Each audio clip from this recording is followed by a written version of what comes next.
কোকৰাঝাৰ জিলাৰ গোসাইগাঁৱত আজি বিজেপি দলৰ এক বিশাল জনসভাত অংশগ্ৰহণ কৰে দলটোৰ নেতা তথা ৰাজ্যৰ বিত্ত, স্বাস্থ্য, শিক্ষা তথা লোক নিৰ্মাণ বিভাগৰ মন্ত্ৰী ডক্টৰ হিমন্ত বিশ্ব শৰ্মাই।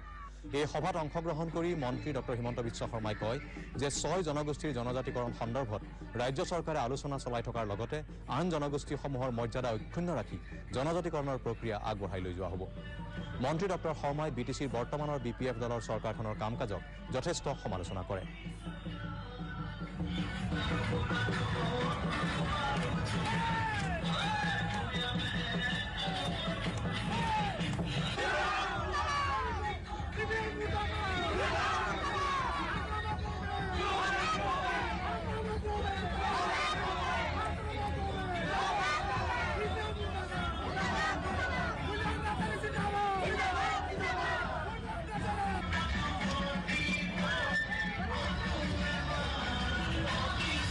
কোকৰাঝাৰত এইবাৰ বিজেপিৰ চৰকাৰ হ'ব। ৰাইজে পৰিৱৰ্তন বিচাৰিছে। দুখীয়া ৰাইজে হাগ্ৰামা মহিলাৰীৰ অপশাসনৰ পৰা মুক্তি বিচাৰিছে।